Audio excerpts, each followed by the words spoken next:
Are you like me where you tend to play Genshin and all you really do now is you just play to burn your resin, to do your dailies, and then see ya, you log off? Well, I'm pretty much that person right now. There's so many freaking games coming out like Tears of the Kingdom, Star Wars Jedi Survivor, Honkai Star Rail, Final Fantasy 16, Wuthering Waves.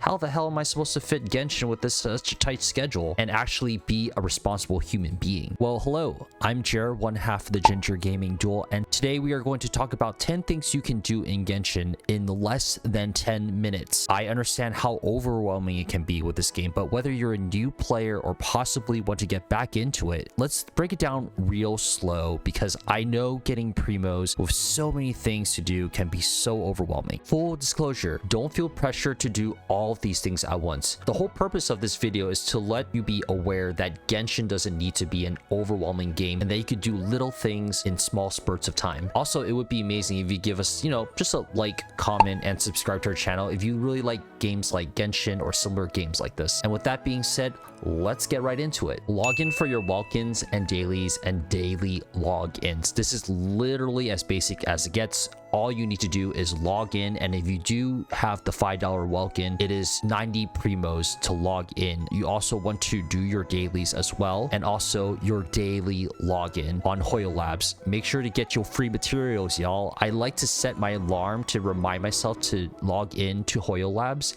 You can do it through your phone. You can also do it through the website. Depending on your AR, you should be able to get through your dailies within 5 minutes or less, and logging in and daily logins should literally only take you within a few seconds. So roughly it should take you about 3 minutes to get through all that. Farming for materials and chest hunting in just one section of the map.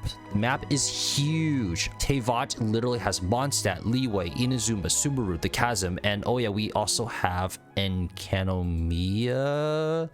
Totally forgot about this one, but basically the map is huge and you might be overwhelmed with yourself with just looking at the whole area of Teapot. You can spend hours and hours on end and just constantly explore, and while I do encourage you to explore the game, sometimes you just don't have enough time, and I usually like to spend time in just one certain area of the map, whether it's farming, whether I would like to search for chests, because it really helps break down the game in such a more organic way. You can spread either to 2 or even 3 parts of an area, say like Liyue or also Mondstadt as well. Farming in general is also a great opportunity to really help take in all the scenery and the music, and as much as you've gone to these places before, or whether you're a new player just wanting to just look at the sights and sounds, it's really something that you really appreciate from the game. This will take roughly about maybe 5, even 10 minutes max, depending on what you need to farm. Defeating a boss, domain farming, and artifact farming. Defeating a boss in general should only take you about a minute or less if you are on the higher AR side, but if you are on the lower AR side, it could take you about maybe 5 minutes or so, depending on how the stats are from your characters. Just ensure that the boss that you are fighting has the materials that you need for the person that you want to level up. This goes the same for both domains and artifacts as well. Ensure that you are utilizing those artifacts and also those domains that you need for your character so you don't have to waste your time. Usually this should take about maybe 5 minutes or so to go through either bosses and domains overall. Doing some puzzles. I know how tedious puzzles can get, especially for me. After it goes through Inazuma, I'm like, what the hell is going on? Give yourself some time to unlock a puzzle, and with the help of guides from the amazing source of YouHoop, it should take more than 3 to 5 minutes to unlock a puzzle. Again, not all puzzles will be short. There are some that are completely tedious, but bear in mind to take your time with them and don't overwhelm yourself like I did with the recent Golden Apple Archipelago event, because a lot of that extra stuff was BS. Weekly bosses are part of the battle pass. On the lower AR side, it could take you about 5 minutes or so to defeat them, but if you are on the higher level sides, it really should only take you maybe about a couple minutes to defeat a weekly boss. A couple of my favorites are and also La Senora as well too, but just like farming, make sure you're needing those materials for your characters instead of just fighting them, because that way it will also maximize your efficiency and your time. Remember, there are only 3 weekly boss battles, so make sure to fight in your discretion. Go to Neko The Cat. You're probably wondering, who the hell is this cat?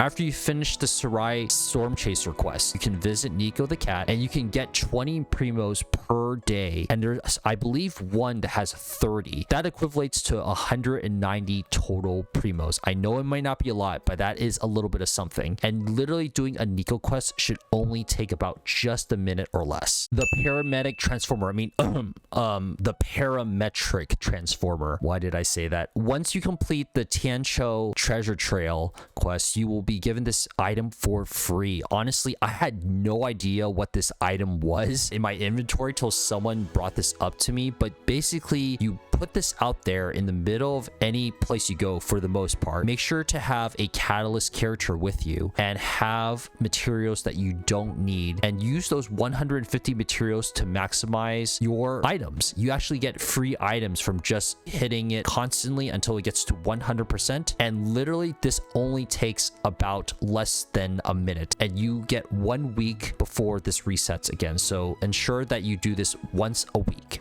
Do your Teapot. People that are not at AR 28 yet are like, what the hell is Teapot? Once you complete the Archon quest from chapter 1 act 3, and after reaching AR 28, you will unlock Teapot, which is basically like farming. It kind of reminds me a little bit like The Sims or even Animal Crossing a little bit, but make sure you collect the woods by basically hitting trees in different areas, because you do not understand how helpful those are later on when you go into your Teapot and you start building furniture, y'all. Teapot shouldn't take too long. You can spend like a few minutes just trying to make little rooms and little areas for yourself. But the great thing about Teapot is you can also receive primo gems for just making custom sets for certain characters. Just remember to take your time instead of rushing through Teapot, because it's a beautiful place and it really helps you be your own creative self in this area. Doing one floor of the Abyss. I know people rush through the Abyss quickly,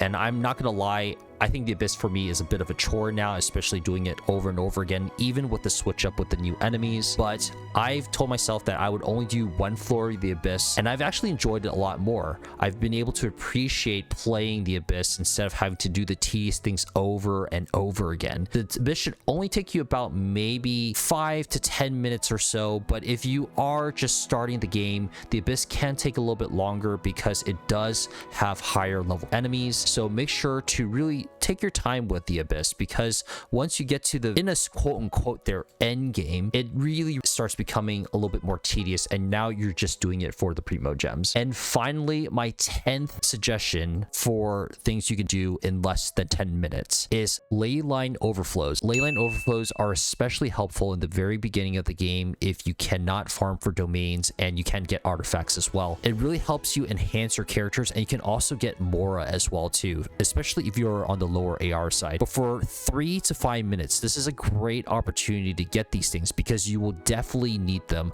later on to this game when resources are very tight. If you do these about 4 to 5 per day, you don't necessarily need to even get the rewards as well too. You can actually accomplish one of the weeklies in your battle pass, so you don't need to collect rewards to do ley line overflows, and I highly recommend doing this with just a short period of time. Let me know if there's anything that I missed that you could do in 10 minutes or less. You know, I know this game can be quite overwhelming, but you know, at the end of the day, it's not the end of the world. If you do play this game in small spurts, if you break it down in small pieces, I think you can enjoy the game just as much as I do right now. If you like this video, give us a like.